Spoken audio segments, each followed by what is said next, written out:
everybody, it's Joe Bartnick, and welcome back to Bert Sugarman's Midnight Special podcast. How much fun are we having?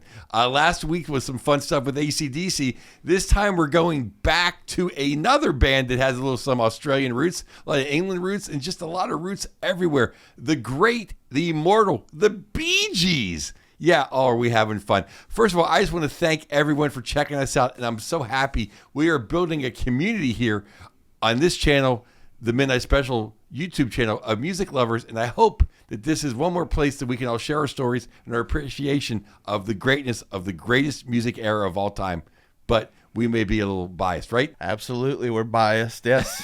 Yeah, Bert blessed us with this show, and now we get to do this as for fun. I mean, can't beat this. A couple times a week checking in and being music lovers. It's the best. It's so funny, this Midnight Special, watching all the Bee Gees episodes, it's been amazing because I was always like, it's disco, it's Saturday Night Fever, and I love disco. I love Saturday Night Fever. John Travolta, it's the best. Jive talking, staying alive. But then some old girlfriends of mine when I was a kid would send mixtapes of Bee Gees. It's like all of a sudden, there's not enough love in the world, and how can you mend a broken heart? And it's like, wow, you learn a little bit deeper. But then you watch the Midnight Special. These guys are doing the blues. They're doing some country stuff. They're doing everything. They're doing a ventriloquist act, which I don't know what they were on. But I mean, really, when you're jamming with Jerry Lee Lewis, and then in later episodes like Chuck Berry, you got it going on. I mean, their musical skill, it's not just disco and falsetto singing is what I'm trying to say. Yeah, when you look at their catalog, they've been doing it so long, and they've touched every genre. And then even when you didn't think you were hearing about them, they were behind the scenes, and Barry was writing for some of the biggest artists of all time. I mean, my mom, if you're listening, he wrote Barbra Streisand. Yeah, Babs. Her biggest song, the one he sang with her, incredible. It was her number one hit, like the most records she ever sold. Absolutely, and he did the same for Celine Dion, Dolly Parton, all sorts of artists. Celine Dion. Yeah. Oh, I didn't know that. Yeah, look up Barry's catalog. There's just hits and hits. I mean, not many people can claim that they've written as many hits as Barry Gibb has. And he's so damn good looking. It's not fair. Right? Yeah. You can't be a sweetheart, right, for women and look like that. He's got that voice, the chest hair, the mustache. Come on. You know the bald BG was like, damn it. I'm in his boat. I feel you, Mo. But you look great in your Midnight Special hat, though. Absolutely. And you can get one at the Midnight Special store. Check out our Shopify store, everyone. We got a link down below in the description. And you can have one of these. You can have the shirt. You can get a mug. You can get koozies. You can get a belt buckle. Check it all out. Everything looks great. I have friends of mine that are buying stuff off of there, and it's good, high-quality stuff, too. So you want to, so when you're walking to a concert, you go see a band, like, hey, you can join in the Midnight Special, as well as tweeting and sending in comments, because me and Mike are going to read them in upcoming episodes. So feel free. This is a community. Bert is nice enough to give us a community to talk about the greatest era of music. And it's not just, it just goes to prove in this episode, it's not just classic rock. There's also blues, there's country, there's comedy, there's everything. And they're all Bee Gees episodes. Every one of those things he just said. But like we said, we wanted to keep this a community and keep you guys involved. So I'm going to pull some of the comments that we've gotten. We got an email from Danny Harrelson. And Danny, I see you in our live streams on the episodes on Friday. So it's always good. Thanks for your support all the time. So on August 19th, 1972, I was 14 years old. I remember seeing commercials about the show. It was the pilot show. I told my friends about it. We were all excited. It was the best thing on TV at the time, and now the best thing on YouTube. On August 21st that year, 2 days later, I turned 16. It was the best birthday gift I ever got. Thank you, Bert Sugarman. Oh, Danny, those are some nice words. That is fantastic, and we all can thank Bert Sugarman for a lot of things. But I'll tell you, what you notice, the more I watch, the more I'm enjoying. It really is so live.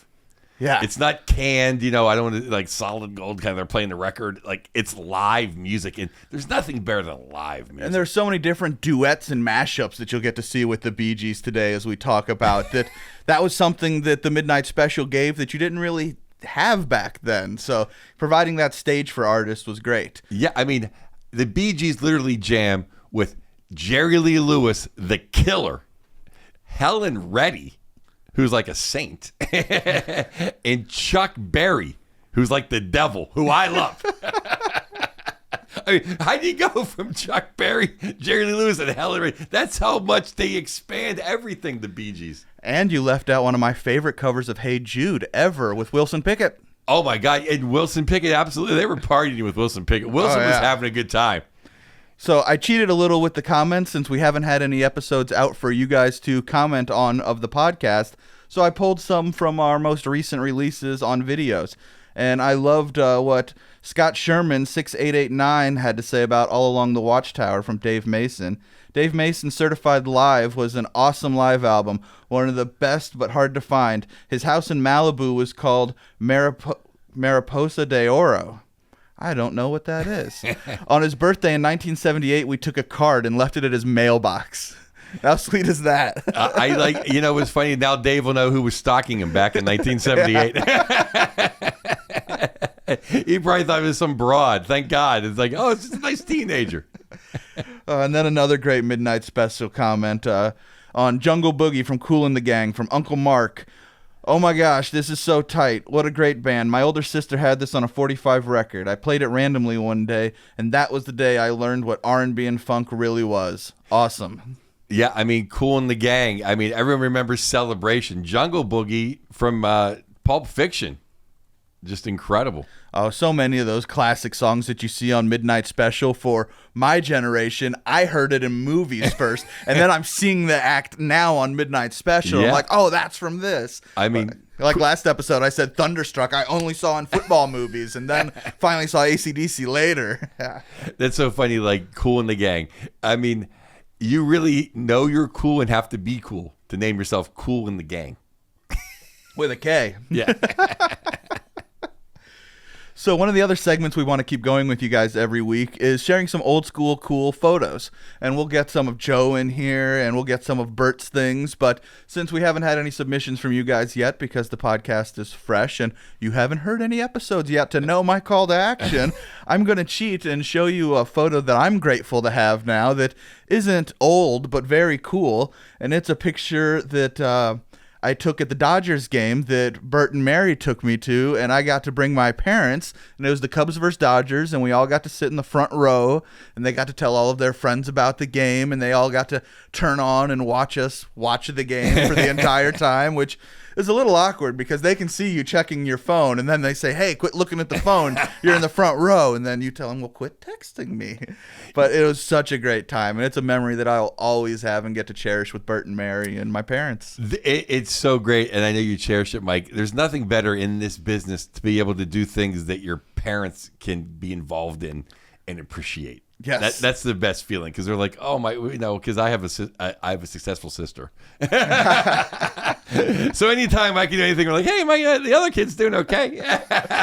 I'm the only child, so it's all on me to pull the weight. There you go. Well, you got them really good Dodgers tickets. Yeah. And how great does Bert look, man? He's looking good. Oh yeah, you get to check in on him every game and watch him during the playoffs now. So I hope you guys are seeing Bert back there. I always look for Bert and Mary, no matter what. Even before I started doing this podcast. Oh, is Bert there? Is Mary there? When you're there with them, they make you feel like you're supposed to be there, like you're Bert and Mary or something. And it's like, oh, I've made it. Yeah, it was a one-of-a-kind memory. No, when we were talking about this, even just before we started taping, how you treat people that can do nothing for you is a mark of a great person.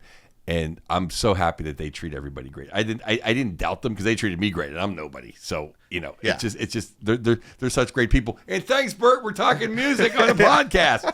We'll get back to the show, everybody. Yeah, we'll jump in the time machine now. The time machine. You ready to go back to April 7th, 1973, when the Bee Gees hosted the first time? I was alive then. It might be a little before my cognizant because it was before Steelers Super Bowl IX. So yeah, Super Bowl IX is the first thing. Me and my cousin Nancy Otta at Kennywood is my first real memory. My second is Super Bowl IX. Super Bowl IX. All right. Well, gas cost 37 cents a gallon back then. That is a you had that dream. Going. The number one song in the U.S. was "The Night the Lights Went Out in Georgia" by Vicki Lawrence. Now, the fun fact on Vicki Lawrence is, she's part of the Co Burnett gang. Oh, I did not. That's Vicki Lawrence. All right, there we go. Mama. She has her own sitcom now, or did 20 years ago. I'm an old man. But yeah, she's part of Vicki Lawrence. Yeah, she's actually was born in Southern California, and she put a fan letter, and Carol Burnett was just took her in. Oh, well, that's a great story. Yeah. And then Get Down by Gilbert O'Sullivan was on the top of the charts in the UK.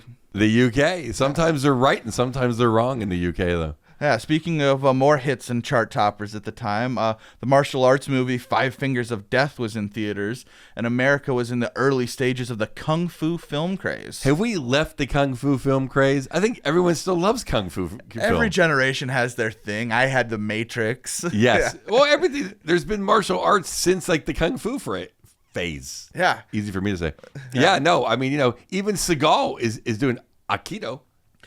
When you drive around LA, you see in every little strip mall, there's the little karate or jiu-jitsu. It's always evolving. Used to be Kung Fu. I think we're in the Brazilian jiu-jitsu phase of the modern art. Yeah. Jiu-jitsu is very much the hip thing. I'm a Kempo karate guy myself. Yeah. I'm going to need to get to the gym guy myself. I don't want any problems here phase. Let's start with cardio, and then we'll see what we can do. Right. It's better just to walk away than know anything, I'll tell you that. And if you're capable of running, that too. Right. That's what you need. That's your self-defense cardio. Right. I can outrun you. Back in the time machine, though, that week the World Trade Centers opened its doors in New York City. Yes. Yeah. It's were you ever in the World Trade Centers? I have not. I've only seen the tragic videos of them over and over. Yeah, no, it was a huge complex. And I remember the big stat was it had its own post office.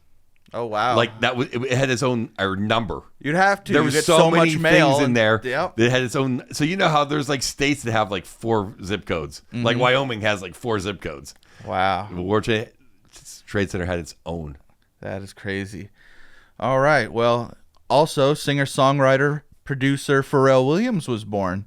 Most recognized for the song Happy from Despicable Me, but has had a huge career doing his own act and with NERD and all sorts of things. But yeah, Pharrell was born. I love Pharrell's song Happy. Yeah. There's nothing better than songs that make you feel happy. And it's such a great I think it was more contagious than he ever expected it to be, and absolutely took off. And good for him. Yeah, now they're making a movie about him that's a Lego movie. It's going to be one of the first Lego documentary movies. So if you guys are music fans and looking for something in the next year or so, I'm sure that'll come out. He's going to be in Lego form? It'll be a Lego form documentary with him and all sorts of other musicians. And yeah, it'll be one of the first kind of things of its kind, but maybe that'll be the new way we get around getting B-roll footage of the past. We just make them in Legos. Maybe that's interesting. That's any money he can make is great because he had the song of the summer that was just it was infectious. Let's put that word. Yeah. It was infectious. Well, now we have some tragedy here, though. I see that this week in history, the great Roberto Clemente. I'm from Pittsburgh, so it means a lot to me because before there was Wayne Gretzky, the great one was Roberto Clemente, and he still probably has the number 1 jersey worn around PNC Park. PNC Park, yes. Everyone still loves the great one. And in Pittsburgh, Mount Rushmore, it literally is Clemente, Mean Joe Green, Lemieux, and either Sid or Franco. It's up to you. But and the fact that Clemente was doing not missionary work. Charity work. And there's a great book by Mr. Manassas, who wrote the Vince Lombardi book about his life, and that it's a tragedy how he died. I mean, he went on a plane to bring earthquake relief that shouldn't have been flown. Anyway, happy thoughts. We're talking Bee Gees, Michael. Yes. I'm sorry to bring everybody down. I got off the rails twice in 20 minutes. Well, we can get back on the rails. Do you know how the Bee Gees got their name? I do. For two things. One, it's the brothers Gibb, so that's BG. And 2, they used to play at a racetrack owned by Bill Good or Bill Goody, silently or regularly. He was a race car driver who owned a racetrack in England, and they would play between races. and people would throw money at them as they played on the racetrack. Mike, I've had some tough gigs. Following a race car race has got to be a tough gig, but they must have killed it. Yeah, if you clean up, take that cash. But wow. Yeah, trying to play over any type of engine noise and just, oh, gosh. The smell of gasoline probably hurt his voice. But that's just crazy, you know. It's absolutely fantastic. But that's how they got their name. Before they were called the Bee Gees, you know, they had a more interesting name and debut. They were the Rattlesnakes, and they were a lip-syncing group until their record didn't work once, so they decided, let's just sing it. And they actually had the harmony of three brothers. Who'd have thought? The Rattlesnakes. You wouldn't think the Bee Gees were originally called the Rattlesnakes. And I did a little research myself. They were a skiffle band. If you know what skiffle is, it's kind of like a little bit of country music, but not country enough because it's in England. It kind of gives you a headache. But Jimmy Page was in a skiffle band. So if Jimmy Page can be in a skiffle band, anyone can be in a skiffle band. Yeah, and the Bee Gees, they got to kind of tour and be all over the place, so everyone got to hear about the Bee Gees. They grew up in the Isle of Man, and then in 55 they moved to Australia, and they had all sorts of success touring Queensland in the musical scene. But then in 67 they had to be part of the British invasion, so they moved back to London. You know what's interesting? They were born in the Isle of Man. There's been some great concerts at the Isle of Man. I want to go to the Isle of Man at some point just to feel the energy of the. That's like one of Hendrix's in the Who's biggest shows were the Isle of Man. And then they moved to Australia, which of course then they're competing with AC/DC yes. as the greatest band from Australia. Two completely different genres of. And now it's funny. Yeah. They obviously came before AC/DC, but it's just funny. Like how it all comes back to that. But you know, then they were kind of part of the. They were not kind of part. They were part of the British invasion, and they were the song "New York Mining Disaster." The first time I heard it, I'm like, "Wow." That just sounds like the Beatles. And then you go to find out by doing research that that's how they got most of their airplay was people thought it was the Beatles. That's great marketing, Mike. They thought Bee Gees was secret code for Beatles group. Yeah, and so, I mean, before internet, before all the different modes of communication, like the rumor mill is how a lot of information probably got passed. That's how, that's how Paul McCartney died. So yeah, the other fun fact about New York Mining Disaster was they wrote it in the middle of a blackout. Yeah, it is all about kind of death and disaster. And now, yeah. I'm not a New Yorker, but I've spent years of my life in New York. There's no mines in New York. I don't know how they got the New York Mining Disaster. Like, they're from England. So maybe it's opposite. Maybe in the Catskills there's a mining disaster. I'm not quite sure. But I think it's also funny that one of their big hits was Massachusetts from a band that didn't really live too much in Massachusetts. They have a lot of names of places that they didn't live in their catalog. I think it's kind of smart if you have a big catalog and you name a bunch of cities and then those cities all love that song. I mean, you get some good airplay if you just think of the major ones. You just got to make sure you don't name the small little Wichita cities. They just done so much. They have so many albums. I mean, because literally, that as a kid born in '69, I just knew them from Staying Alive, and Saturday Night Fever was just the greatest thing ever. And the thing about all their midnight special performances, it was actually kind of all pre-disco and all of the Staying Alive stuff. Like they had their music videos on later, but all of the music that you'll see on the show was their early stuff. Well, except for one exception, Jive Talking. Yes, their second reinvention of the sound, yeah. Yes, and then Wolfman Jack comes out, and Wolfman Jack just kills it in everything he does. He comes out and gives them the gold records right live on the Midnight Special. You got to check that out. It's a piece of history, really. Yeah, so Jive Talking, one of the things that was about that was when they finally found Barry's falsetto. Yes. Yeah. And then once they found the falsetto, they were taken off, and they got contacted about just giving a few songs to a little movie, just a small little movie. It was looking for some songs, and who would have thought that they would send a demo tape, and it would become what we now know as Saturday Night Fever.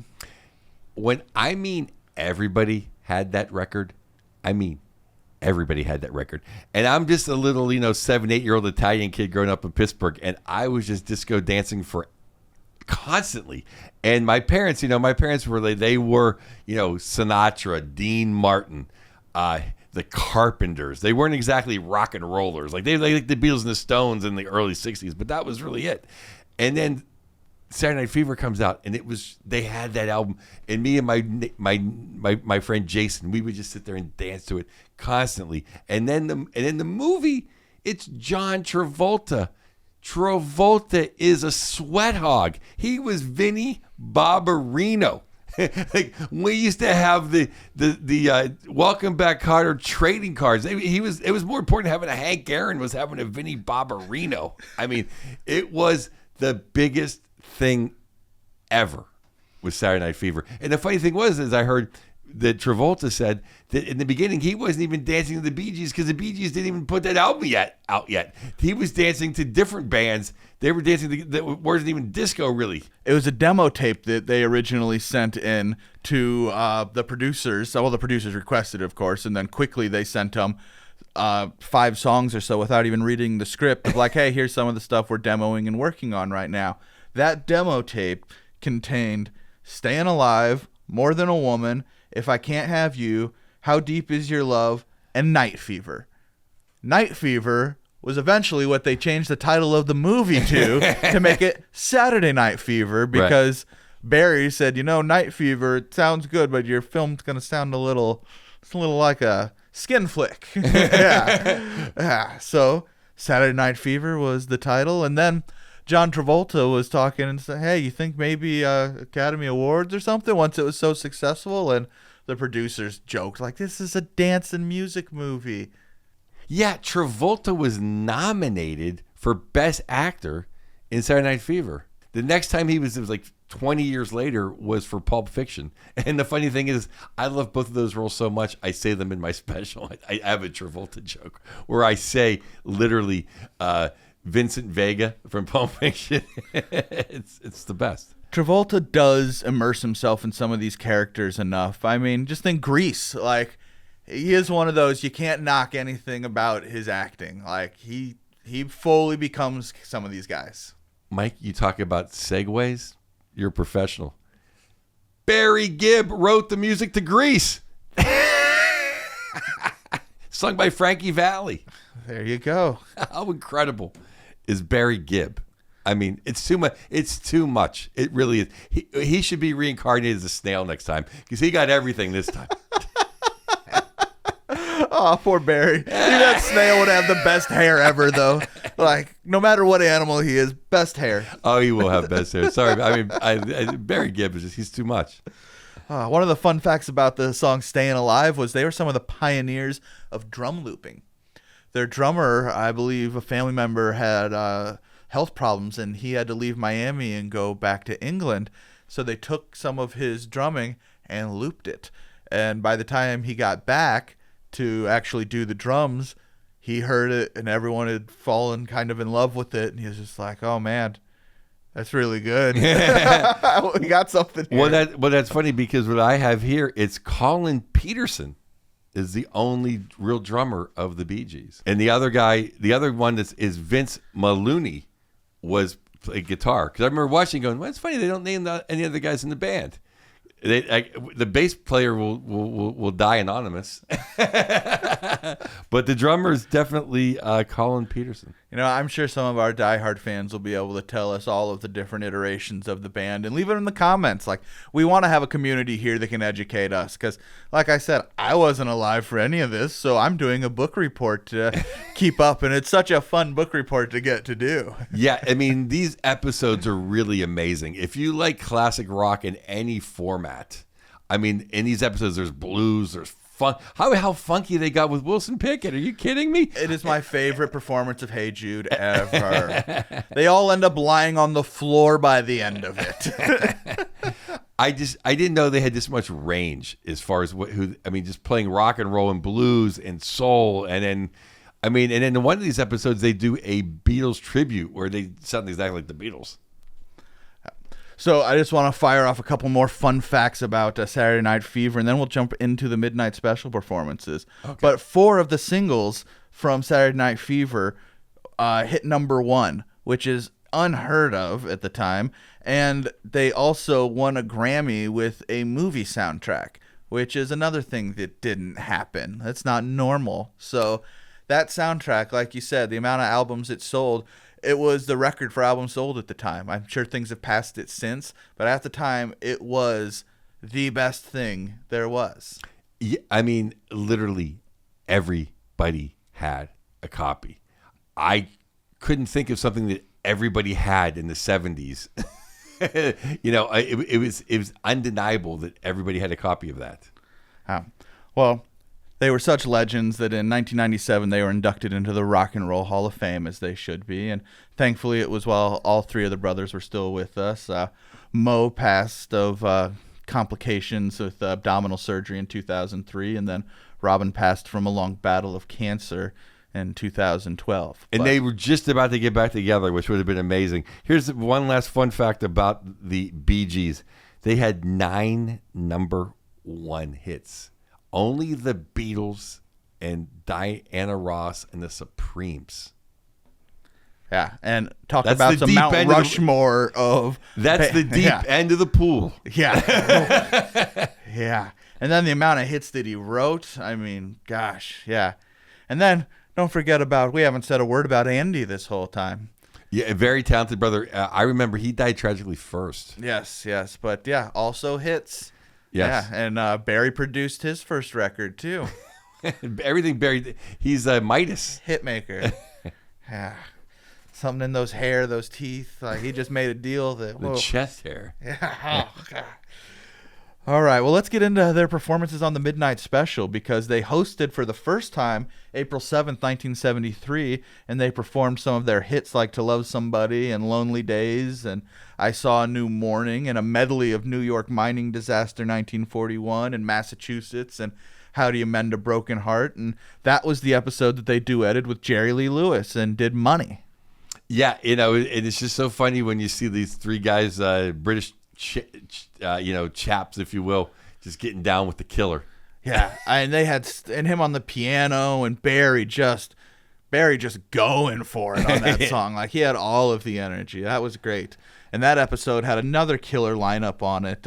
I wonder if the Bee Gees get to influence and pick. I'll have to ask Bert. Did the Bee Gees get to pick and choose who their features are with them? Because when I've watched so many episodes, you get a feeling that the host is kind of bringing in friends of theirs. A lot of people seemed like they had their own little clique. So I wonder, because the Bee Gees in this episode had Gladys Knight and the Pips, Johnny Nash, Skeeter Davis, and Jim Weatherly, along with Jerry Lee Lewis. So that's a hell of a lineup.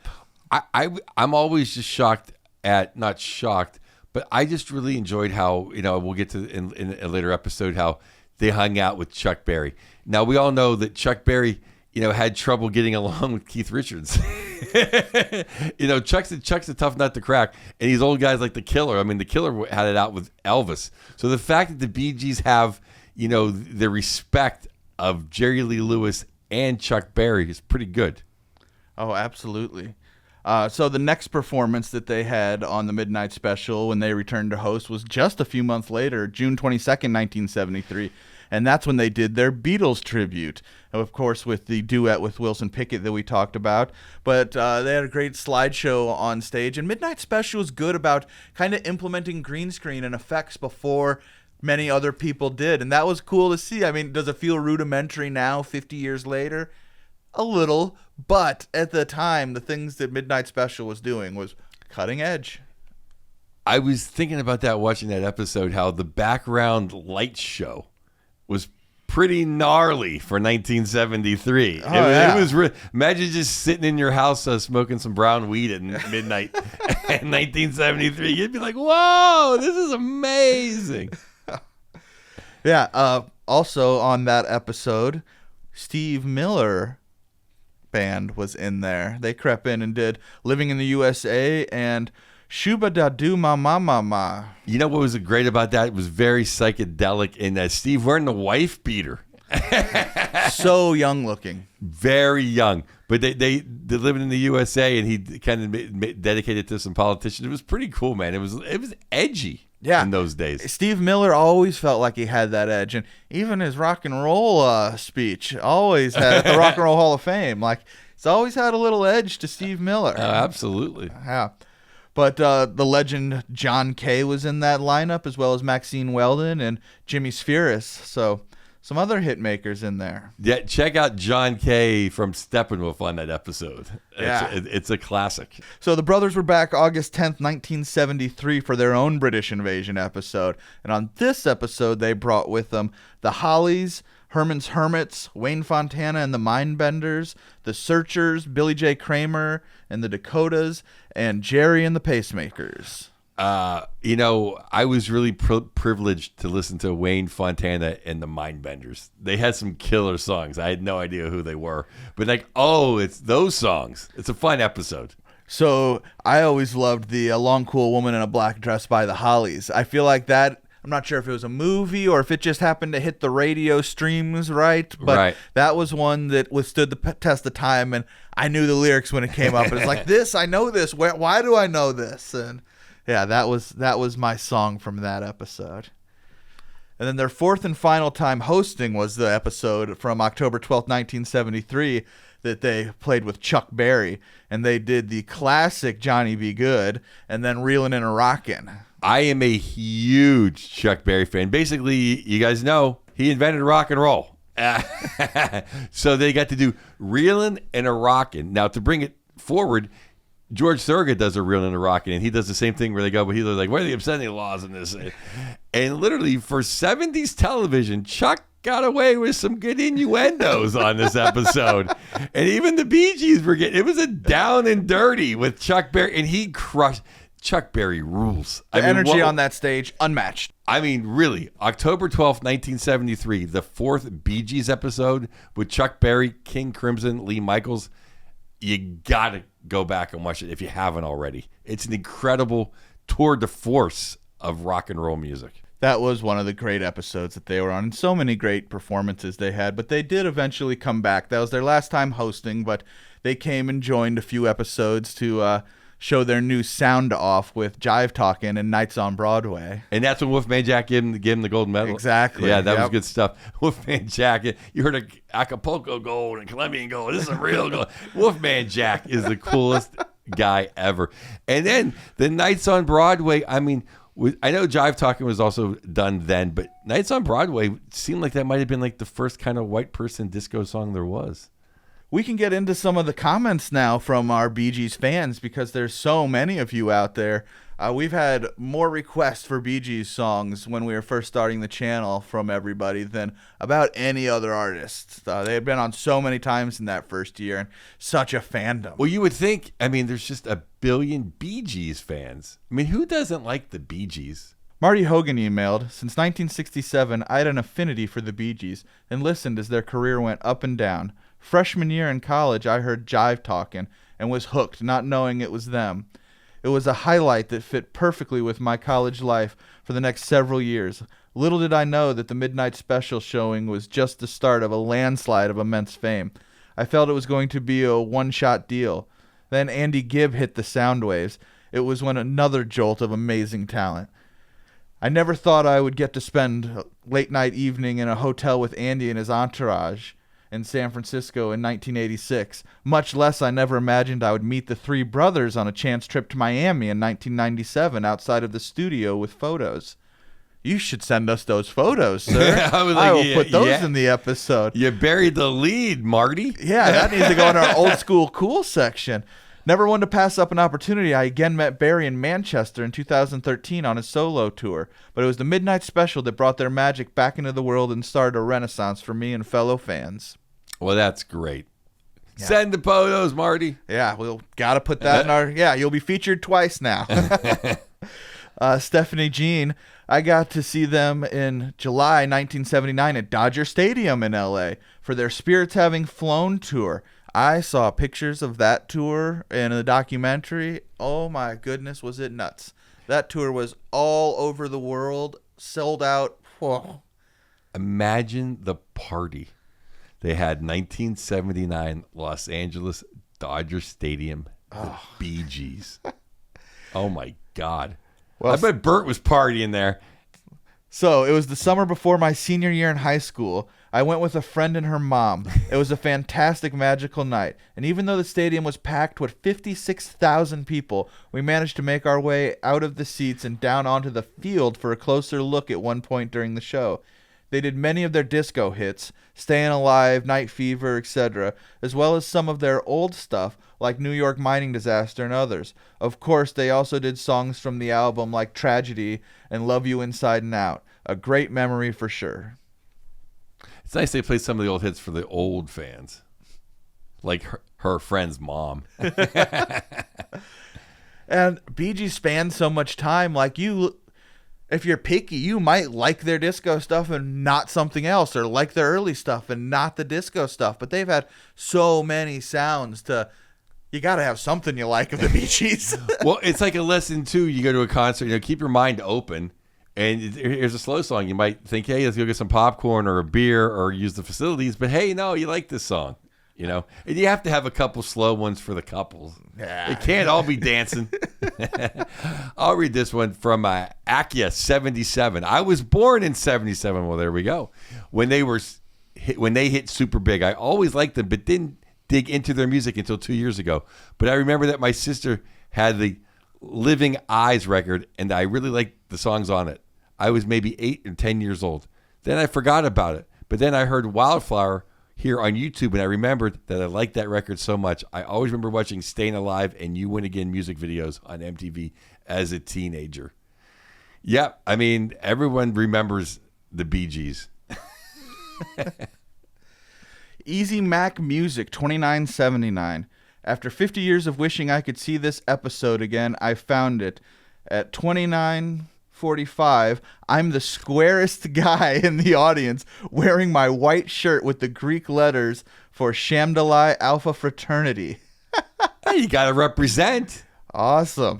Yeah. Found himself in the audience. That's fantastic. Love it. What's funny, too, is when you see, like, sometimes the crowd's seated and then sometimes they're just going nuts. Like with Chuck Berry, they just all stood up in unison. Like they couldn't help it. Yeah. He's reeling and rocking. And, I'm sure some of the times when they're down on the ground, it's because of the old school camera ways. Like, people are asking, like, why isn't everyone up dancing? Why? Like, the cameras and moving everything was so big back then, and it was such a hassle that it's like, unless they're up on cranes, you'd be getting into shots and it would just be hectic. So they had times where they said, hey, let's go, and then other times where they controlled the crowd, and that's kind of why people were sitting more. Well, but yeah, sometimes you can't sit. Well, that's a great observation. That's why the technical aspects of everything. I'm like, why are they sitting down? They're jamming. It's like because someone's yelling at them, sit down, don't move. We've all been in shoes where it's like, okay, the audience can't pee for 3 hours. They're sitting in the same spot. But yeah, there's sometimes that you see that crowd and it's like, oh, there's no controlling them now. It's gone off. It's over. Right. Yeah, I love those energy times. Well, we've been having a blast talking about the Bee Gees, and we'll be continuing having more fun on this channel.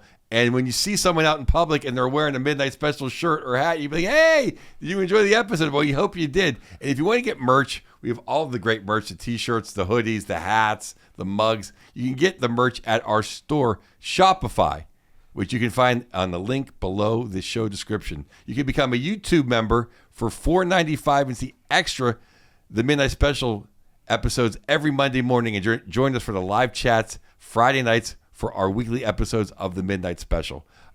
Thanks again for your submissions, and please keep sending them to the Midnight Special Podcast at gmail.com or message us on social media. Mike, I had a great time once again talking about the Bee Gees, and you just learn so much. Like I said, all I knew was, Saturday Night Fever and a couple sappy tunes that girlfriend sent me.